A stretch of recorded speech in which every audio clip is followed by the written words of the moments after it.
Audio Jungle.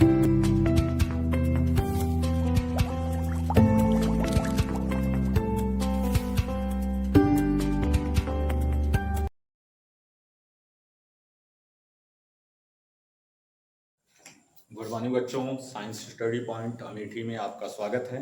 आज हम एक नया टॉपिक लेकर आए हैं, बहुत ही इम्पोर्टेंट, क्लास 11 यूनिट सेकंड का ये वीडियो।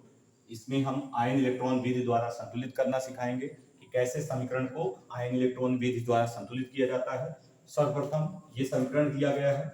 इस समीकरण को आप दो अर्ध अभिक्रिया में डिवाइड करेंगे। अर्ध अभिक्रिया का मतलब ये होता है कि इसमें हम, यह एक रेडॉक्स अभिक्रिया है, रेडॉक्स समीकरण है। इस रेडॉक्स समीकरण में ऑक्सीकरण को हमें छांटकर अलग करना है और ऑक्सीकरण को हमें छांटकर अलग करना है और हमें अपचयन को भी छांटकर अलग करना है। तो मतलब इसे दो अर्ध अभिक्रिया में हमें डिवाइड करना है। तो देखिए यहाँ +6 है, तो यहाँ क्रोमियम की में +6 ये 6 इलेक्ट्रॉन का त्याग कर रहा है और ये 3 इलेक्ट्रॉन का त्याग कर रहा है। तो इस प्रकार देखिए, जब इलेक्ट्रॉन ग्रहण करने की प्रक्रिया, यहाँ देखिए, यहाँ +6 से यहाँ +3 हो रहा है। इसका मतलब ये, सॉरी, यहाँ पर आप देखेंगे क्रोमियम +6 है और यहाँ क्या है, +3 है। इसका मतलब यहाँ पर 6 इलेक्ट्रॉन का त्याग कर रहा है परमाणु और ये 3 इलेक्ट्रॉन का त्याग कर रहा है। इसका मतलब ये इलेक्ट्रॉन ग्रहण कर रहा है और इलेक्ट्रॉन ग्रहण करने की क्रिया क्या कहलाती है, अपचयन कहलाती है। तो आप सर्वप्रथम दो अर्ध अभिक्रिया के रूप में आप इसको डिवाइड करेंगे।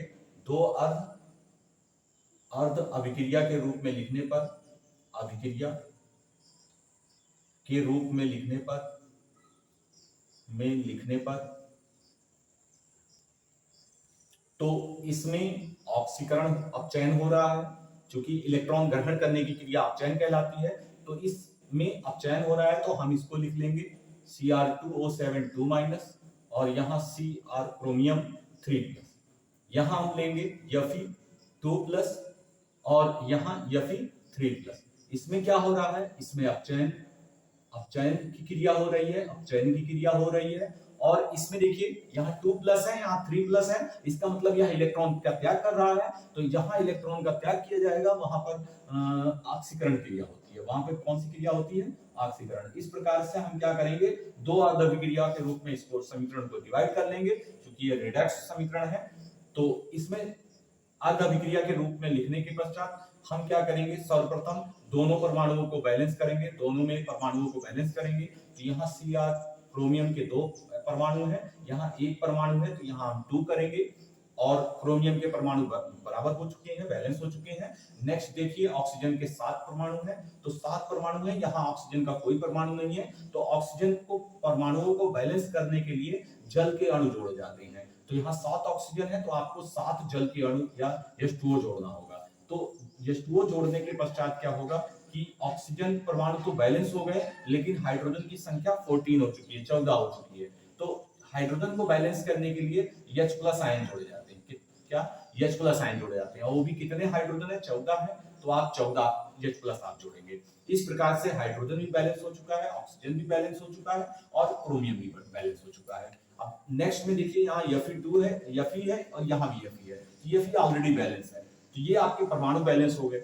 परमाणुओं को बैलेंस करने के फलस्वरूप आप क्या करेंगे, इसमें आवेशों को बैलेंस करेंगे। तो आवेश देखिए, यहाँ 14+ आवेश है, 14+ में से 2 माइनस घटेगा तो यहाँ 12+ हो जाएंगे। कितने प्लस हो जाएंगे, 12+ हो जाएंगे। और यहाँ 6+ है, यहाँ कितने प्लस हैं, 6+ है। तो यहाँ 6+ है, इस तरफ 6+ है और यहाँ 12+ है। तो देखिए ये बैलेंस नहीं है। तो बैलेंस करने के लिए क्या कर सकते हैं आप इलेक्ट्रॉन्स को जोड़ सकते हैं। अगर आप यहाँ पे 6 इलेक्ट्रॉन्स को जोड़ेंगे, यहाँ पे आप 6 इलेक्ट्रॉन जोड़ेंगे, ऐड करेंगे, तो 6 इलेक्ट्रॉन जो ऐड करने पर 12+ में से 6 इलेक्ट्रॉन जो है, 12+ में से 6 इलेक्ट्रॉन जोड़ने पर 12+ में से 6+ जो होंगे वो 6 इलेक्ट्रॉन से निरावेशित हो जाएंगे और केवल यहाँ बचेंगे, कितने प्लस बचेंगे, यहाँ पर ओनली 6+। इस अभिक्रिया में यहाँ 6+ बचेंगे, तो यहाँ भी 6+ है। तो ये आपकी अभिक्रिया ये बैलेंस हो जाएगी, यहाँ ये बैलेंस हो जाएगा, ये बैलेंस हो चुका है आवेश। अब यहाँ देखिए, यहाँ 2+ है, यहाँ 3+ है, तो हम यहाँ 1 इलेक्ट्रॉन ऐड करेंगे। तो 1 इलेक्ट्रॉन ऐड करने से 1+ आवेश इस इलेक्ट्रॉन से निरावेशित हो जाएगा, जिससे यहाँ 2+ बचेगा और यहाँ भी 2+ है। तो ये आपका आवेश बैलेंस हो चुका है। आवेशों को बैलेंस करने के पश्चात नेक्स्ट आप क्या करेंगे, इलेक्ट्रॉनों को बैलेंस करेंगे। ये इन इलेक्ट्रॉनों को देखिए, इसमें 6 इलेक्ट्रॉन है और यहाँ पे ओनली 1 इलेक्ट्रॉन है, तो यहाँ इलेक्ट्रॉन 1 है, यहाँ 6 है, तो दोनों समीकरणों में हमें दोनों अभिक्रियाओं में हमें इलेक्ट्रॉनों को बैलेंस करना है। तो इलेक्ट्रॉनों को बैलेंस करने के लिए हम क्या करेंगे, यहाँ पर हम गुणनफल करेंगे किससे, यहाँ पर हम करेंगे 1 से और यहाँ हम गुणनफल करेंगे 6 से।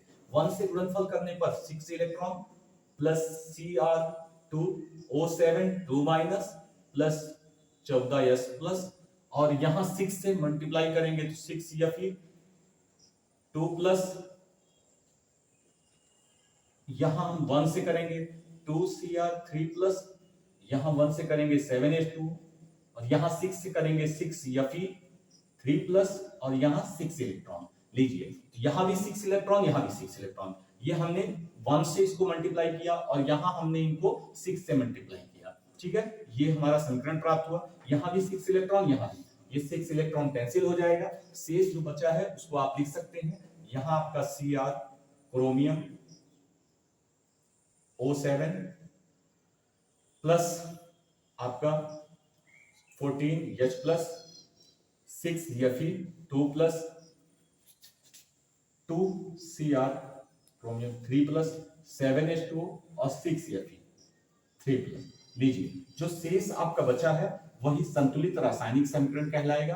देख लीजिए, क्रोमियम यहाँ 2 है, यहाँ भी 2 है, 14 हाइड्रोजन है तो 14 हाइड्रोजन, 14 हाइड्रोजन है, 6Fe है तो 6Fe है। ये सारे परमाणु बैलेंस हो चुके हैं। आवेश भी देख लीजिए, यहाँ 2 माइनस है, यहाँ पर 12 प्लस और प्लस 14, 12 14 आपका हो जाएगा 26 और 26 में से 2 घटाएंगे -2 है तो यहाँ आ जाएगा 24 प्लस, ठीक है। नेक्स्ट यहाँ देखिए, यहाँ पे आपका 6 प्लस है और यहाँ पर आपका 6 प्लस है और यहाँ पर आपका 18, तो 18 6 24 प्लस। इसका मतलब दोनों तरफ जो है आवेश भी बैलेंस है। तो इस प्रकार से ये आपने आयन इलेक्ट्रॉन विधि से आपने संतुलित करना सीखा। नेक्स्ट एक और हम बता देते हैं आपको, चलिए इसको नेक्स्ट देखिए बच्चों, Ag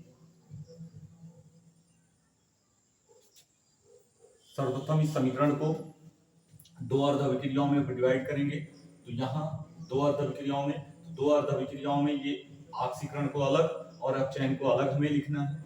देखिए, यहाँ कोई इलेक्ट्रॉन त्याग नहीं कर रहा है और यहाँ पे 1 इलेक्ट्रॉन का त्याग कर रहा है, तो इसमें आपका ऑक्सीकरण हो रहा है, ठीक है। इलेक्ट्रॉन का त्याग करना ऑक्सीकरण कहलाता है। तो हम 2 अर्ध अभिक्रिया के रूप में लिखेंगे, तो यहाँ आपका होगा Ag और यहाँ होगा Ag प्लस, ठीक है। हम यहाँ लिख सकते हैं 2 अर्ध अभिक्रिया के रूप में डिवाइड करने पर, 2 अर्ध अभिक्रिया के रूप में लिखने पर,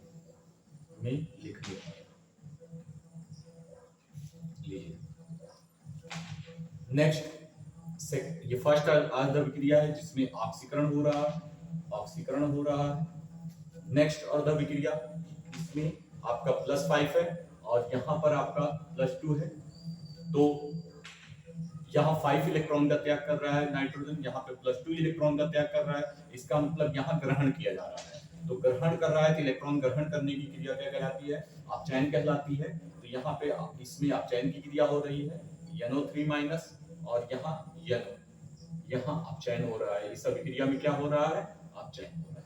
तो ये हमने लिखा ऑक्सीकरण और ये हमने अपचयन, ठीक। अब सर्वप्रथम इसमें क्या करेंगे, हम दोनों परमाणुओं को बैलेंस करेंगे। तो यहाँ Ag 1 है तो बैलेंस है ये, यहाँ पर नाइट्रोजन 1 परमाणु है, यहाँ भी नाइट्रोजन का एक ही परमाणु है, बैलेंस है। ऑक्सीजन के यहाँ 3 परमाणु है, यहाँ 1 परमाणु है। तो मैंने आपको बताया था ऑक्सीजन को बैलेंस करने के लिए उतने ही जल के अणु जोड़े जाते हैं। तो यहाँ जल के अणु होंगे और वो भी 2H2O, तब जाकर यहाँ पर ऑक्सीजन के 3 परमाणु हो जाएंगे। लेकिन यहाँ पर 4 हाइड्रोजन हो गए, यहाँ पे कोई हाइड्रोजन नहीं है, तो यहाँ आप 4H प्लस आप ऐड करेंगे, 4H प्लस ऐड करेंगे, यहाँ 4 हाइड्रोजन परमाणु हो गए। तो अब क्या करेंगे, हाइड्रोजन परमाणु बैलेंस है। अब परमाणु बैलेंस हो चुके हैं, जब परमाणु बैलेंस हो चुके हैं तो आप आवेशों को बराबर करेंगे। आप किसको आप बराबर करेंगे, आवेशों को। यहाँ पर एक प्लस आवेश है और यहाँ पर कोई आवेश नहीं है, तो आप यहाँ 1 इलेक्ट्रॉन ऐड करेंगे, तो यहाँ भी कोई आवेश नहीं बचेगा, यहाँ भी कोई आवेश नहीं है। नेक्स्ट यहाँ देखिए 4 प्लस आवेश है, 4 प्लस आवेश में से 1 माइनस घटेगा तो आपका 3 प्लस बचेगा। यहाँ पर कोई भी आयन नहीं है, ना तो प्लस आयन है ना इलेक्ट्रॉन है। यहाँ आप क्या करेंगे, 3 इलेक्ट्रॉन्स को ऐड करेंगे तो 4 प्लस में से 1 माइनस घटाएंगे तो 3 प्लस बचेगा, 3 प्लस में से 3 इलेक्ट्रॉन घटेगा तो 0 हो जाएगा, यहाँ भी 0 है। तो आप क्या करेंगे, आप क्या करेंगे, यहाँ पर ये बैलेंस हो चुका है, आवेश भी बराबर हो चुके हैं। तो आवेश बराबर होने के पश्चात आप क्या करेंगे कि इलेक्ट्रॉनों को बैलेंस करेंगे। यहाँ 1 इलेक्ट्रॉन है, यहाँ 3 इलेक्ट्रॉन है, तो इलेक्ट्रॉनों को बैलेंस करने के लिए आप क्या करेंगे, यहाँ पे 3 से मल्टीप्लाई करेंगे और यहाँ 1 से मल्टीप्लाई करेंगे। तो 3 से मल्टीप्लाई करेंगे तो यहाँ पर आप देखिए इसको हम लिखेंगे 3 Ag। नेक्स्ट यहाँ 1 से मल्टीप्लाई करेंगे 3 इलेक्ट्रॉन, यहाँ 1 से मल्टीप्लाई करेंगे तो NO3 माइनस, यहाँ 1 से मल्टीप्लाई करेंगे 4H प्लस। नेक्स्ट यहाँ 3 से मल्टीप्लाई करेंगे तो 3Ag प्लस, और यहाँ 1 से मल्टीप्लाई करेंगे तो 3 इलेक्ट्रॉन प्लस, यहाँ 1 से मल्टीप्लाई करेंगे तो NO प्लस, यहाँ 1 से मल्टीप्लाई करेंगे 2H2O। तो इस प्रकार से आपने देखा कि ये हमने इसको समीकरण को 3 से और इस समीकरण को 1 से मल्टीप्लाई किया, गुणनफल किया। अब यहाँ देखिए यहाँ भी 3 इलेक्ट्रॉन, यहाँ भी 3 इलेक्ट्रॉन, तो ये आवेश बराबर हो चुके हैं। तो आवेश बराबर होने के फलस्वरूप इलेक्ट्रॉन्स को इलेक्ट्रॉन से कट कर देंगे और शेष जो बचेगा 3Ag plus NO3 minus plus 4H, 3Ag plus plus NO plus 2H2। लीजिए शेष जो समीकरण है वो समीकरण संतुलित है और ये संतुलित रासायनिक समीकरण है। तो इस प्रकार से हमने आसानी से आपको संतुलित समीकरण को संतुलित करना सिखाया। मैं ऐसा करता हूं आपको बहुत ही अच्छे ढंग से समझ में आया होगा। धन्यवाद।